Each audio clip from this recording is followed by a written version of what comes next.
Жаңа жыл мерекесі күндері Қызылорда облысында қоғамдық тәртіпті сақтау мақсатында полиция департаментінің қызметкерлері күшейтілген режимде қызмет атқарды.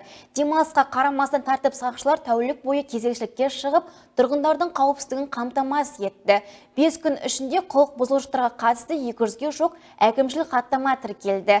Полиция өкілдерінің айтуынша, рейдтер мен алдын алу шаралары мерекелік күндердің тыныш әрі қауіпсіз өтуіне мүмкіндік берді. Жаңа жыл мерекесін мерекелеу қарсаңында жалпы облыс бойынша 1000-ға жуық полиция қызметкері күшейтілген қызметтерінде қызмет атқарды. Оның 500-і облыс орталығында болса, қалған аудан орталығында қызмет жүргізді.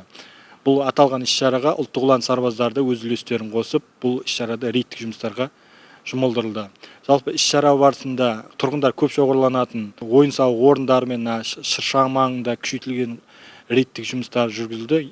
Мереке қарсаңында оқыс оқиғалар мен төтенше оқиғаларға жол берілген жоқ. Жалпы 200-ге жуық әкімшілік құқық бұзушылықтар анықталды. Бұның ішінде атап айтатын болсақ, жалпы тән ауруына ұшыратын оқыс оқиғалар жол берілген жоқ. Жалпы жол көлік оқиғаларына байланысты көш арасындағы жанжал және кейбір жанұя жанжалына байланысты хабарламалар тіркеліп, полиция қызметкерлері дер кезінде оқиға орнына барып қызмет атқарды.